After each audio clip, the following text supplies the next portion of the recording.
Hey, what's up everyone? It's Raj from the Injury Insight. Welcome back to another episode.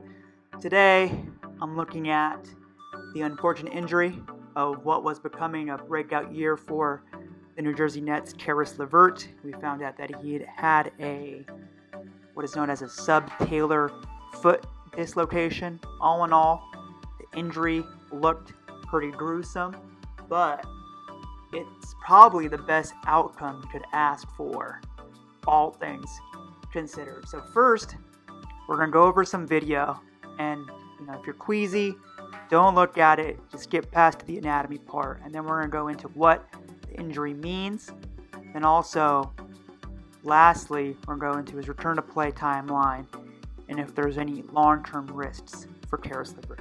Alright, so here's the video. You've been warned. So Caris comes up, tries to block a shot, comes down, that ankle twists, the foot really twists out of position. Here he is again, he grabs at it here. So I've freeze the moment where that foot twisted inwards. You can't really see it that well, but I just used those two colored lines to really show you the angle. You can see it's almost 90 degrees. It's like the worst geometry problem you've ever encountered in your life. Obviously the foot is not supposed to turn that far inwards. The money shot, for lack of a better word. This, you can really see how acute the angle is, and that foot's really turned inwards. You can kind of see him looking at it and grabbing at it. I can't imagine the pin kind of going through him. And even the training staff's face when they first saw it, they immediately called for the stretcher to come out. So here's the real meat and potatoes of today's video. The foot and ankle is my specialty, so I always enjoy showing off foot anatomy here. And so we're going to start adding some labels. You have the fibula, that's that small bone on the outside of your leg, the tibia, which is your shin bone, and then the key aspect here is the talus, which is kind of the dome of your foot that sits under the fibula and tibia. Those three bones make up what is called the talocrural joint, or TC joint.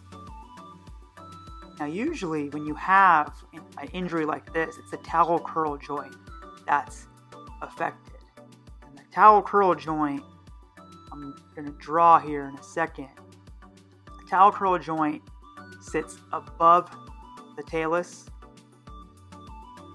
right here. So let's draw this in. This right here is the kind of above the talus where that talocrural joint is. Now in Caris Levert's case, what he dislocated was the subtalar joint, or the joint that's below the talus. And that is a critical distinction for multiple reasons. One is for the fact that there's much less involvement or risk of fracturing other bones, like the fibula, which often happens. I've had a broken ankle with the fibula and ligaments as well.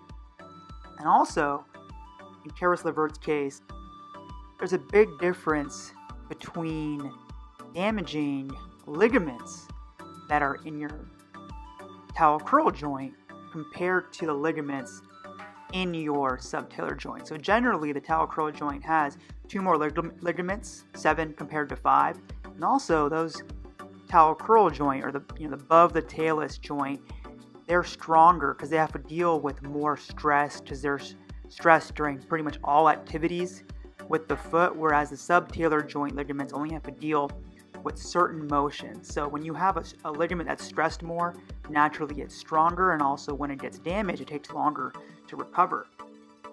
So in this case, we know that Caris Levert, all he really has is moderate ligament damage. So I'm going to assume that means that he has a grade 2 sprain, which is moderate ligament damage in those areas. And that's a far cry from having a dislocated talocrural joint with potential for bone fractures and major ankle ligament damage, which can take 10 plus months to recover from. So generally moving forward for Caris Levert, the plan, I have it listed here as 10 to 12 weeks. They'll mobilize for 4 weeks, put him into early range of motion and weight bearing, and then they generally gradually increase the intensity of activity. Now, there are some risks associated but I want you to know that this is a pretty rare injury, and the sample size on these is really small. So to give you a reference point for how rare the injury is, subtalar dislocation accounts for 1% of all joint dislocations from the research I could find. And even within that 1%, only 10% is actually only that subtalar joint. The other 90% also have damage in other areas. So he was very, very fortunate here. Now, the risks here, there's the potential for increased risk of subtalar osteoarthritis, and also as a big leaper, and when you're landing in these dangerous spots like you constantly are in the NBA, there's always chance for re-injury. So all in all, like I said, for Caris Levert, the injury is probably the best you could ask for considering what happened. Like the Nets have said, he'll be back this year, and that makes perfect sense considering how relatively clean the injury was. The only thing he really has to deal with is that moderate ligament damage. So although the injury looked pretty bad, sometimes there's more than meets the eye here. So fortunate for him, fortunate for anyone who is rooting for him, who just wants young guys to succeed in the league and not get hurt. So that does it for this episode of the Injury Insight. You can always follow me on Twitter at 3CB Performance. Head over to the site for more different articles. And then also, lastly, if you're interested in the clinical side, you can head over to my clinical website, 3cbperformance.com. Until next time.